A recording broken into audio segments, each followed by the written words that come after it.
सभी को नमस्कार, गुड मॉर्निंग। तो कैसे हैं आप सभी। हमारा जो टॉपिक चल रहा था विज्ञान में साइंस में जैव प्रक्रम का जो चैप्टर है उसका डाइजेस्टिव सिस्टम, जैसे अपन ने सिस्टम क्या कर रखे थे, चालू कर रखे थे, तो उसमें जो पाचन तंत्र यानी कि डाइजेस्टिव सिस्टम के बारे में अपन देख रहे हैं। तीन चीजें अपन ने पार्ट 1 और 2 में कवर करनी है। आहार नाल के 3 भाग, मुख्य, भूमिका और ग्रसिका, इनके बारे में अपन ने देख लिया है क्या क्या अंग होते हैं। अब किसके बारे में देख रहे हैं अपन, नंबर 4 पे क्या है, आहार नाल का अमाशय वाला जो भाग है नंबर 4। तो अमाशय स्टमक क्या होता है, अमाशय स्टमक को अपन ऐसे बोल सकते हैं, ये क्या होता है, ग्रसिका के बाद वाला अंग है, ये तो सभी को पता है। तो ग्रसिका के बाद क्या आता है, अमाशय आता है। अब ये जो अमाशय होता है ये क्या होता है, जे आकार का थैलेनुमा क्या होता है, भाग होता है। अब जे शेप का थैलेनुमा भाग होता है और इसके भी अमाशय के कितने भाग होंगे, 3 भाग होंगे, कार्डियक, फंडस और पाइलोरिक वाला भाग। कार्डियक, फंडस और पाइलोरिक वाला भाग होते हैं। तो अमाशय के कितने भाग हो गए, टोटल 3 भाग होते हैं। इसके अलावा इसमें क्या होता है, HCl का यानी कि हाइड्रोक्लोरिक एसिड का या हाइड्रोक्लोरिक अम्ल का क्या किया जाता है, सीक्रेशन या श्रावण किया जाता है, जो क्या करेगा, भोजन को क्या करता है, पचाने का क्या करता है, कार्य करता है, कौन, हाइड्रोक्लोरिक एसिड। इसके अलावा क्या होता है, जो हानिकारक क्या होते हैं, जीवाणु बैक्टीरिया होते हैं, उनको क्या करता है, ये नष्ट करने का कार्य भी करता है हाइड्रोक्लोरिक एसिड। तो भोजन के पाचन में भी मदद करता है HCl। इसके अलावा क्या करेगा, हानिकारक बैक्टीरिया जीवाणु को नष्ट करने का कार्य करेगा। अब ये जो HCl होता है, अमाशय में क्या पाई जाती है, कोशिकाएं पाई जाती हैं, उनके द्वारा क्या होता है, स्रावित होता है। उन कोशिकाओं का नाम क्या है, अम्लजन या फिर ऑक्जेंटिक सेल्स, या अम्लजन कोशिकाएं, ऑक्जेंटिक कोशिकाएं या ऑक्जेंटिक सेल्स कहलाती हैं, जिसके द्वारा किसका सिक्रेशन किया जाता है, HCl का सिक्रेशन किया जाता है। तो हमने जो पढ़ा है ना, जो समझा है, उसको क्या कर लेते हैं, एक बार लिख लेते हैं। देखिए, अमाशय स्टमक या जे शेप का, जे आकार का थैलेनुमा भाग होता है, थैले के जैसा है, तो इसलिए अपन करेंगे थैलेनुमा भाग होता है। अमाशय के निम्न 3 भाग होते हैं, कार्डियक, फंडस और पाइलोरिक वाला, कार्डियक, फंडस और पाइलोरिक। अब इसमें अमाशय में अम्लजन्य ऑक्जेंटिक सेल्स द्वारा HCl का स्त्राव किया जाता है। यह HCl भोजन के पाचन में क्या करता है, मदद करता है। इसके अलावा यह हानिकारक जीवाणुओं को यानी कि बैक्टीरिया वगैरह उनको नष्ट भी करता है। ये बैक्टीरिया ऐसी क्या बात हो गई जो अमाशय में नष्ट होते हैं। पहली बात यह है कि जो क्या करते हैं, हम खाना खाते हैं तो जल्दी जल्दी में क्या कर ले, बिना धोया है जल्दी जल्दी में खाना जो खा लिया जाता है, तो उसमें कुछ बैक्टीरिया होते हैं, मुंह के लार के द्वारा क्या होते हैं, नष्ट नहीं होते जल्दी जल्दी में खाने पर। तो क्या होता है, अमाशय में जो HCl होता है वो भी क्या करता है, नष्ट करेगा, किंतु हानिकारक बैक्टीरिया या फिर जीवाणुओं को नष्ट करता है। इसके अलावा अमाशय के बाद अगला अंग कौन सा आता है हमारा, छोटी आंत, या फिर क्या कहते हैं उसको, क्षुद्रांत्र के नाम से भी जाना जाता है। अभी जो छोटी आंत होती है, इसमें सर्वाधिक पाचन की और सर्वाधिक क्या होती है, अवशोषण की क्रिया की जाती है, किसमें, छोटी आंत में।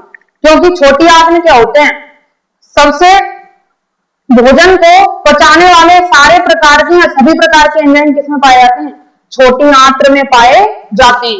अब छोटी आंत इसलिए क्या करेगी, सर्वाधिक पाचन करने में मदद करती है, कौन, छोटी आंत। और सर्वाधिक अवशोषण का कार्य भी किसके द्वारा किया जाता है, छोटी आंत के द्वारा किया जाता है। अब इसके कितने भाग होते हैं, छोटी आंत के 3 भाग हो सकते हैं, ड्यूोडेनम, जेजुनम और इलियम, ड्यूोडेनम, जेजुनम और इलियम। तो हमने जो पढ़ा इसको देख लो, मैंने क्या क्या लिखा है, छोटी आंत या फिर क्षुद्रांत्र। छोटी आंत को क्षुद्रांत्र के नाम से भी जाना जाता है।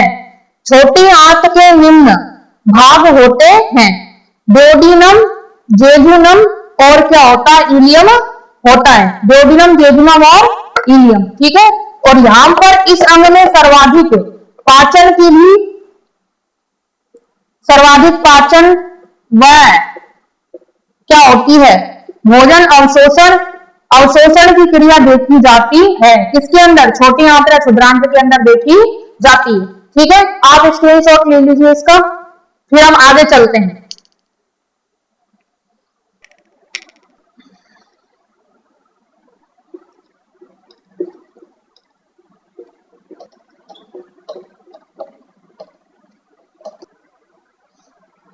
छोटी आंत अपन ने क्या कर लिया, देख लिया है। इसमें छोटी आंत छिद्रांत्र में सर्वाधिक पाचन की और अवशोषण की क्रिया होती है, क्योंकि इसमें क्या होते हैं, सभी प्रकार के एंजाइम पाचक रस वगैरह मौजूद होते हैं छोटी आंत के अंदर।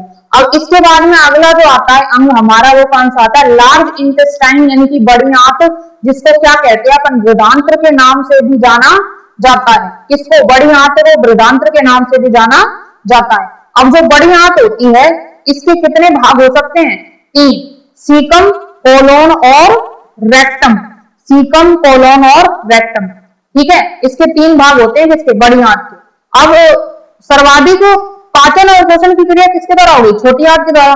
तो जल अवशोषण की क्रिया कौन करती है, बड़ी आंत या फिर लार्ज इंटेस्टाइन।